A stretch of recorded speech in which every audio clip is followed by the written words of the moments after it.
அகரம் to சிகரம் நிகழ்ச்சிக்காக சிவசங்கரி. இன்னைக்கு நாம சந்திக்க போறோம் ஐஸ் மீடியா ஆட் பிலிம்ஸோட டைரக்டர் மிஸ்டர் லாரன்ஸ் அவர்கள்.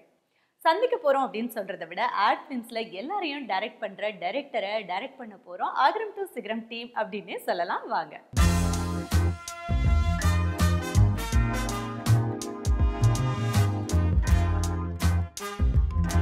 நான் டைரக்டர் லாரன்ஸ்.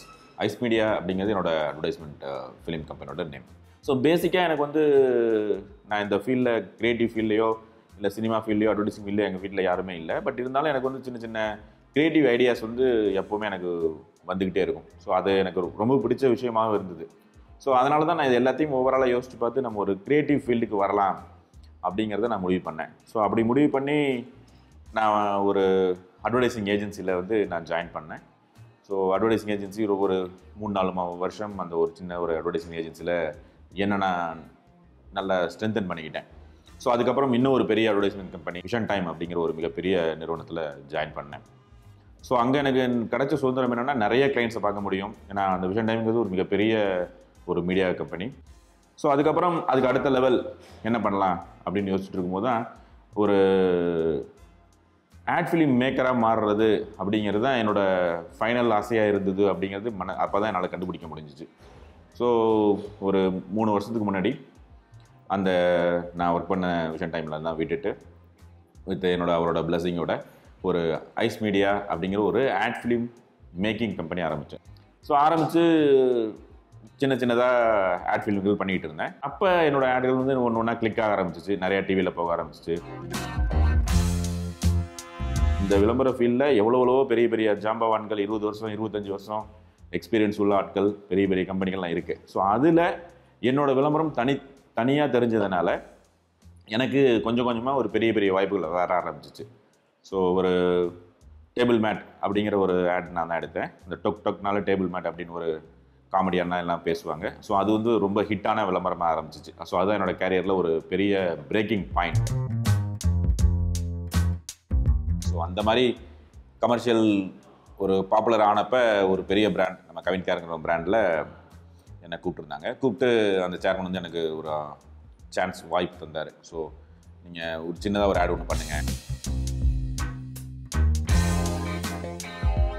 பெரிய பிராண்ட் வர ஆரம்பிக்கும் போது ஸோ என்னோடய கமர்ஷியலோட ஸ்டைலும் வந்து இன்னும் கொஞ்சம் அப்கிரேட் ஆச்சு. ஸோ ஒரு நல்ல அப் டு த மார்க் ஒரு ஆட். இப்போ எல்லா பெரிய ஆட் ஃபிலிம் மேக்கர்ஸ்லாம் என்ன மாதிரியான டெக்னிக்கல்ஸ்லாம் யூஸ் பண்ணுவாங்களோ அந்தளவுக்கு டெக்னாலஜி டெக்னிக்கல்ஸ் யூஸ் பண்ணி பெரிய பெரிய ஆட் ஃபிலிம்கள் எடுக்கிறதுக்கான வாய்ப்புகள் எனக்கு ஷார்ட் பீரியட்லேயே கிடச்சிச்சு. ஸோ இப்போ வந்து பார்த்திங்கன்னா ஒரு மாதத்தில் ஒரு 5-6 படங்கள் ஆட் ஃபிலிம் பண்ணுற அளவுக்கு ஒரு கம்பெனியாக வளர்ந்துருக்கும். ஸோ இது எல்லாமே டீம் ஒர்க். என்னோடய டீமும் சரி, என்னை நம்பி எனக்கு தொடர்ந்து வாய்ப்புகள் கொடுத்த என்னோடய கிளைண்ட்டுக்கும் சரி. ஸோ இவங்கள் தான் என்னோடய பேக் போன்ஸ்.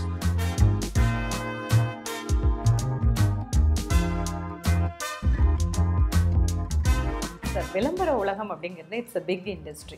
நீங்கள் ஒரு எம்ப்ளாயியாக இருந்து ஒரு பிஸ்னஸ் அப்படின்னு ஆரம்பிக்கும் போது இன்வெஸ்ட்மெண்ட் அப்படிங்கிற விஷயம் ஒரு பிக் போர்ஷன். அதை எப்படி ஹேண்டில் பண்ணீங்க? இல்லை, இன்வெஸ்ட்மெண்ட்டுங்கிறது பார்த்திங்கன்னா இந்த இண்டஸ்ட்ரியில் அட்வர்டைஸ்மெண்ட் இண்டஸ்ட்ரியில் இன்வெஸ்ட்மெண்ட் அப்படின்னு ஒரு பெரிய பிகினிங்கில் ரொம்ப பெரிய இன்வெஸ்ட்மெண்ட் தேவையில்லை.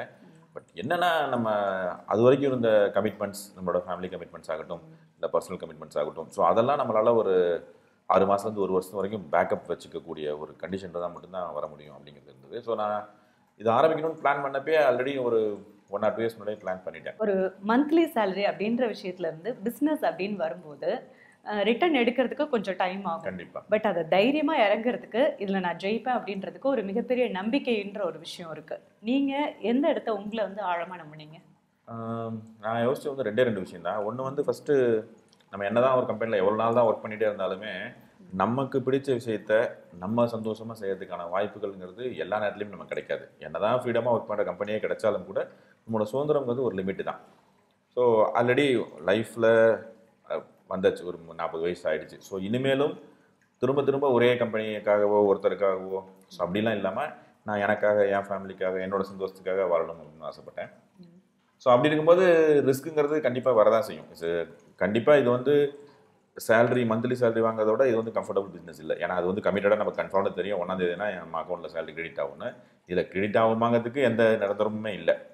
பட் ஏதாவது ஒரு விஷயத்தை நம்ம காம்ப்ரமைஸ் ஆகி தான் ஆகணும். ப்ளஸ் ரிஸ்க் அப்படிங்கிறது எந்த விஷயத்துலையுமே ரிஸ்க் எடுத்து ஆகணும்.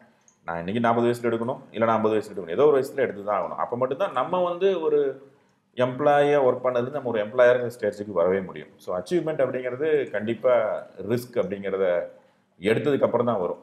ஓகே, இந்த இடத்துல வந்து ஃபேமிலி அப்படின்ற ஒரு விஷயம் இருக்குது. நீங்கள் மேரேஜ் ஆகி கிட்ஸ்லாம் வந்ததுக்கு அப்புறம் தான் இந்த ஒரு சூஸ் பண்ணுறீங்க. ஃபேமிலி சப்போர்ட் வந்து எந்த விதத்தில் இருந்தது? ஃபேமிலி சப்போர்ட் எனக்கு ஃப்ரம் த பிகினிங்லேருந்து எப்பவுமே உண்டு. ஸோ அவங்க கிட்ஸும் சரி அவங்களும் சரி பெருசாக வந்து எக்ஸ்பெக்ட் பண்ண மாட்டாங்க. நான் எம்ப்ளாயாக இருக்கும்போதும் சரி நான் என்ன வாங்கி கொடுக்குறேனோ அதுதான் அவங்க விரும்புவாங்க. ஸோ பெரிய பயங்கரமான எதிர்பார்ப்புகள் எனக்கு இதுதான் வேணும், இப்படி தான் வேணும், அந்த மாதிரி பெரிய எதிர்பார்ப்புகள் அவங்களுக்கு கிடையாது. எது செஞ்சாலும் நம்மளால் கரெக்டாக தான் செய்வான் அப்படிங்கிற ஒரு கான்ஃபிடென்ஸ். ஸோ அதை நான் மெயின்டைன் பண்ணேன். அதை இன்னும் தொடர்ந்து தக்க வச்சுக்கிறதுக்கு ட்ரை பண்ணிட்டு இருக்கேன், அவ்வளோதான். ஸோ அதனால் எனக்கு ஃபேமிலி சப்போர்ட்டுங்கிறது எப்போவுமே நல்லா இருந்தது. அட்வர்டைஸ்மெண்ட் அப்படின்றது வந்து தொடர்ந்து நம்ம ஆரம்பிச்ச உடனே வந்து அடுத்தடுத்து நமக்கு வந்துட்டே இருக்கணும் இல்லையா அந்த ப்ராஜெக்ட்ஸ். கண்டிப்பா. ஸோ இது வந்து ஒரு காம்படிட்டிவ் ஃபீல்டும் கூட. டெஃபினட்டா. இந்த ஃபீல்டில் நீங்கள் ஆரம்பிச்ச உடனே அடுத்தடுத்து உங்களுக்கு கிடைச்சிட்டே இருந்ததா ப்ராஜெக்ட்ஸ், இல்லைன்னா ஒரு டைம் ஆஃப் இன்டர்வெல்ல தான் கிடைச்சிட்டு இருந்ததா? இல்லை, ஆரம்பிச்சப்ப வந்து கண்டினியூவாலாம் ஒன்றே அடுத்தடுத்த ப்ராஜெக்ட்ஸ்லாம் வந்துடல. எந்த ஃபீல்டு எடுத்தாலுமே முதல்ல ஒரு 1 year 2 yearsக்கு ஸ்ட்ரகிள் கண்டிப்பாக இருக்க தான் செய்யும்.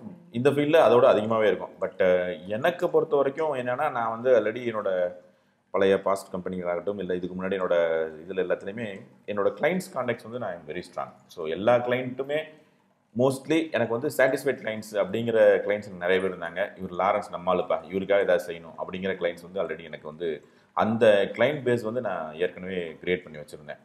ஸோ அதனால் எனக்கு அந்த ஒரு ஃபஸ்ட்டு ஒரு 2-3 months மட்டும்தான் படங்கள் வருமா வராதான்னு இருந்தது. இப்போல்லாம் அந்த மாதிரிலாம் இல்லை. இப்போ எந்த ஆட் ஃபிலிமை சூஸ் பண்ணணும், எதை வேணுமா வேணாமான்னு டிசைட் பண்ணணுமா, இது நம்ம எடுக்கலாமா வேணாமா அப்படின்னு டிசைட் பண்ணுற அளவுக்கு பை காட் கிரேஸ் எனக்கு நிறைய ஆட் ஃபிலிம்ஸ் வந்துட்டு தான் இருக்கு.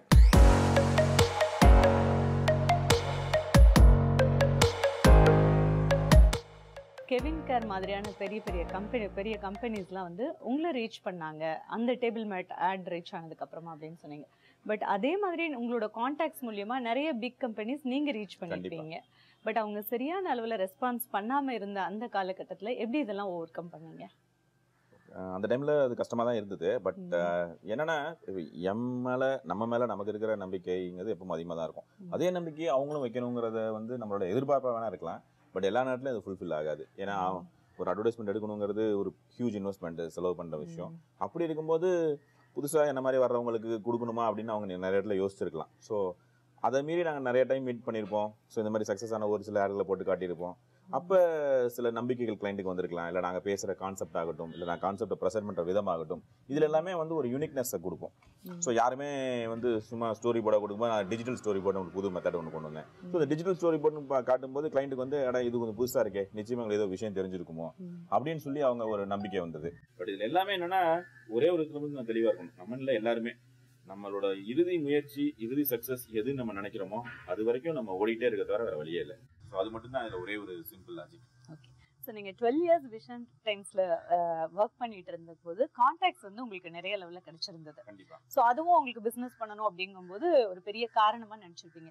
பட் அந்த கான்டாக்ட்ஸ்லாம் பெரிய அளவுக்கு ஹெல்ப் பண்ணிச்சா, இல்லை உங்களோட கிரியேட்டிவிட்டி, உழைப்பு இதெல்லாம் தான் உங்களுக்கு ஹெல்ப் பண்ணிச்சா பெரிய அளவில்? ஃபிலிம் எடுக்கும்போது எனக்கு அந்த கான்டாக்ட்ஸ் எல்லாமே வந்து இருந்தது. பட் நான் அந்த கான்டாக்ட்ஸை பெருசாக யூஸ் பண்ணிக்கல. என்ன காரணம்னா, அந்த எல்லாருக்குமே வந்து அப்போ நான் ஒரு ஆட் ஃபிலிம் மேக்கராக என்ன அவங்க யாருக்குமே தெரியாது. ஸோ எனக்கு ஒரு கிளைண்ட் ரொம்ப க்ளோஸான ஃப்ரெண்ட் எனக்கு கிளைண்ட், அவங்க என்னோட வெல் விஷன் கூட சொல்லலாம். அவங்ககிட்ட நான் ஆட் ஃபிலிம் எடுக்கிறேன் சொன்னப்போ கூட அவங்க என்ன ஆச்சரியப்பட்டாங்கன்னா, தவில் வித்வான் ஒருத்தர் வெளியில் இருக்கார், அவர் தவில் வித்வான்னு தெரியும், பட் நம்ம கூட இருக்கவனே இவ்வளோ பெரிய தவில் வித்வான்ங்கிறது நம்ம நம்பவும் முடியாது. ஸோ அந்த மாதிரி ஒரு விஷயத்துல தான் நீங்கள் இருக்கீங்க. நீங்கள் நல்லா ஆட் எடுக்கிறீங்க, அதெல்லாம் உண்மைதான். ஆனால் உங்களை நம்பி யாரு கொடுக்கலாமா அப்படிங்கிறது எனக்கு தயக்கமாவே இருக்கு. ஸோ அப்படின்னு சொல்லியிருந்தாங்க. ஸோ இதுதான் வந்து அவங்களோட எல்லாரோட தயக்கமும் இருந்தது. ஸோ அப்போ நான் என்ன பண்ணேன்னா, என்னோட ரெகுலர் கான்டாக்ட்ல இருந்த கிளைண்டோட ஆட் எடுக்கிறது தவிர அவங்கள விட்டுட்டு புதுசா சம்பந்தமே இல்லாத புதுசா கிளைண்ட் எடுத்து தான் ஆட் எடுத்தேன். அப்ப ஆட் எடுத்த பிறகு இவங்க எல்லாம் என்ன ஃபீல் பண்ணாங்கன்னா, என்னங்க நீங்க எனக்கு ஆட் எடுக்கலையாங்க. இல்ல நான் வெளியில ப்ரூஃப் பண்ணிட்டு அதுக்கப்புறம் ஏன்னா இவங்க எல்லாம் தெரிஞ்சவங்க. ஸோ இவங்கள்ட்ட நம்ம வந்து தப்பா எதுவும் எடுத்து இவங்க மனசு சங்கடப்படுத்தக்கூடாது. ஸோ வெளியில எல்லாம் எடுத்து நிறைய படங்கள் ப்ரூவ் பண்ண பிறகு அதுக்கப்புறம் சார் நான் அதெல்லாம் பண்ணிருக்கேன், இப்போ நீங்க எனக்கு தாங்க அப்படின்னு சொல்லி கேட்டுதான் என்னோட ரெகுலர் கான்டாக்ட்ல இருந்த கிளைண்ட் வந்து ஆட் ஃபிலிம்க்கு நான் கன்வெர்ட் பண்ணேன். ஸோ அதுதான் என்னோட சக்சஸ் கூட.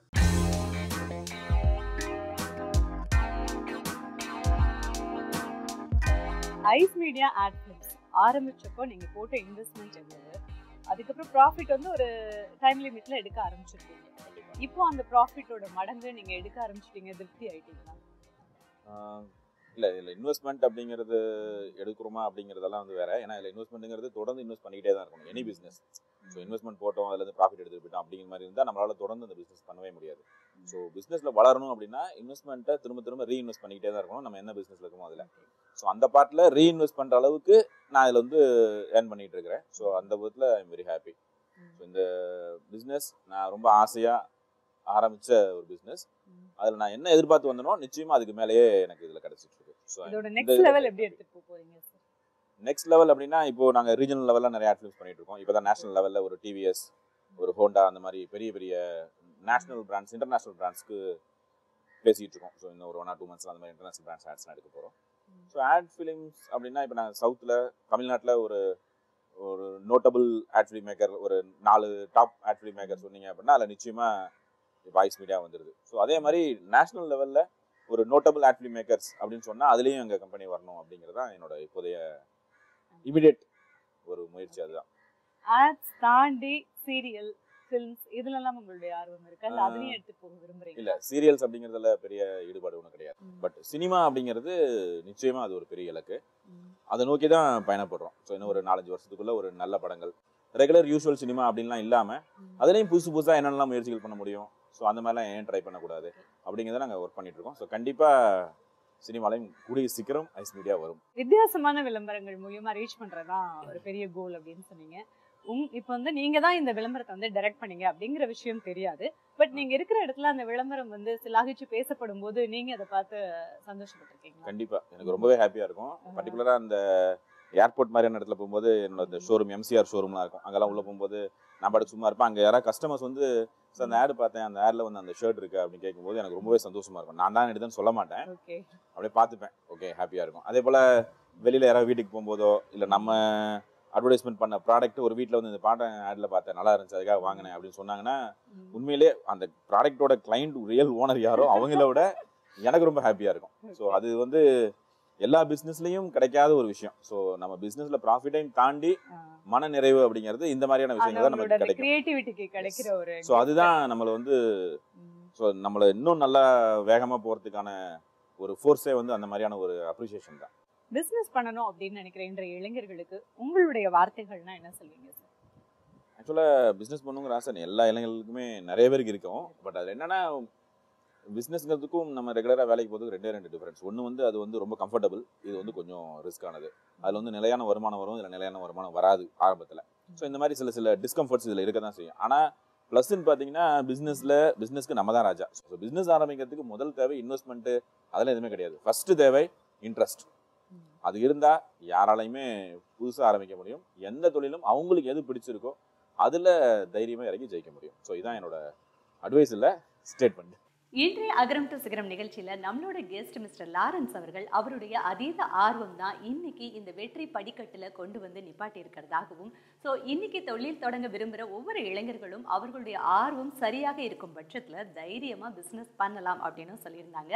ஸோ இந்த நிகழ்ச்சி இத்துடன் நிறைவடைகிறது. மீண்டும் மற்றும் ஒரு அகரம் டு சிகரம் நிகழ்ச்சியில் உங்களை சந்திக்கும் வரை உங்களிடமிருந்து விடைபெறுவது சிவசங்கரி.